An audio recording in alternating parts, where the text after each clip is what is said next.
ওমর বললেন ইদ্দা বিসমিল্লাহ, শুরু কর। জল্লাদ মারতে শুরু করেছে। ওয়াহিদ, ইতনাইন, তালাতা, তিনটা মারার পরে এক থাপ্পড় মেরে জল্লাদকে 3 হাত দূরে ফেলে দিলেন। ধমক দিয়ে বললেন, তুই চাবুক মারস নাকি চাকরি বাঁচাস? আসলে জল্লাদ কিন্তু আস্তে মারে নাই, দেহের যত জোর ছিল জোর দিয়ে মেরেছে, কিন্তু ওমরের পছন্দ হয় নাই। ওমর বলে, আইন্দা কাতালাতা আইন্দে ওয়াহিদ, তোর হিসাবে চাবুক মারা হয়েছে 3টা, আমি ওমরের হিসাবে মাইর হয়েছে 1টা। চাবুক আমার হাতে দে, আমি 2 নাম্বার থেকে শুরু করি।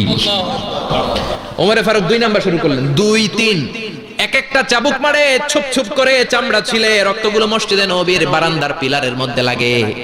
ওমরের যে শক্তিশালী দ্বিতীয় কোনো পুরুষ মদিনার জমিনে ছিল নাকি? ওমরের হাতের মাইর। ছেলেটা চিৎকার দিয়ে বলে, বাবা ও আব্বা, আর মদ খাবো না, ছেড়ে দেন, আর খাবো না। মদ তো আমি খাই নাই, আমি খেয়েছি নাবিজ, 3-4 দিন রাখার কারণে একটু মাতলামি হয়েছে আমার। আব্বা এবারের জন্য ছেড়ে দেন, আর খাবো না। ওমরের কঠোর হৃদয়ে কোনো দয়া মায়া আসে না, মারতে লাগলেন। এবার আবু শাহমার মা, ওমরের বউ, পায়ের মধ্যে ওমরের পায়ে পড়ে ডেকে বলে, ও ওমর, আমার কলিজার টুকরা ছেলেটারে মারিস না। 30টা বাড়ি মারা হয়েছে, আর বাকি 50টা বাড়ির জন্য এক একটা চাবুকের বিনিময়ে আমি এক একটা ওট আল্লাহর রাস্তায় সদকা করব রে ওমর। সাইয়েদনা ওমর বলে, আরে নিয়ে যাও।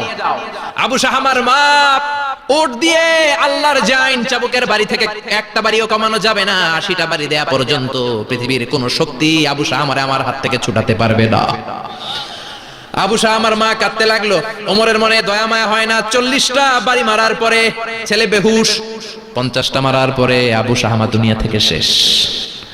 সবাই নিস্তব্ধ, নীরবতা, পিন ড্রপ সাইলেন্স, পিন পতন নীরবতা। রাগে তখনও গড়গড় করছে ওমর।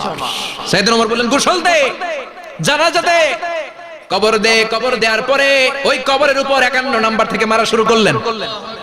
52, 53, 60টা, 70টা, 80টা চাবুকের বাড়ি কবরের মধ্যে বিশাল বিশাল বড় বড় বাড়ি মেরে আঘাত করে আল্লাহর ডেকে বললেন, আল্লাহ, আমার ছেলে হওয়ার কারণে, প্রেসিডেন্টের ছেলে হওয়ার কারণে আমি পার্সিয়ালিটি করি নাই, একটা চাবুকের বাড়িও কম দেই নাই। কিয়ামতের দিন তুমি আমারে জালিমদের কাতারে দাঁড় করাতে পারবা না। আল্লাহু আকবার।